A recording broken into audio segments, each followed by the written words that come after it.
Let's get down and dirty and go over the process of paving driveways and other residential asphalt surfaces.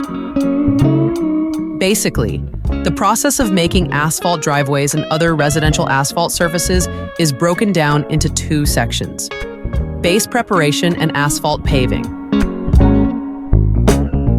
The purpose of base material and grading is to provide a stable and strong foundation to support the asphalt layer and prevent settling or cracking.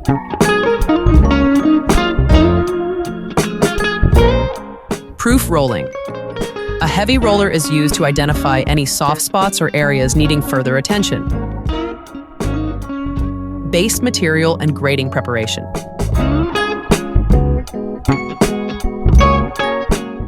A layer of aggregate, crushed stone and gravel, is spread and compacted to create a strong subbase.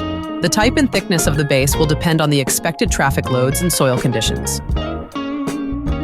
Final compaction of the base material is made to ensure the paving crew will have the proper grade and structure for a smooth surface. Paving. The purpose of paving is to put down a layer of asphalt mix to create the smooth driving surface. Here is the process for paving. Asphalt delivery. Trucks deliver the hot mix asphalt to the site from an asphalt plant. Paver operation. A paving machine spreads the asphalt evenly, ensuring the correct thickness and width. Compaction. Careful attention is paid to creating seamless joints between paving passes using a whacker plate and roller machine.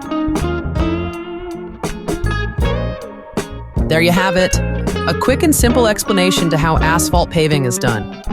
It's hot and dirty, but attention to the details make a smooth and long-lasting surface and worth it in the end.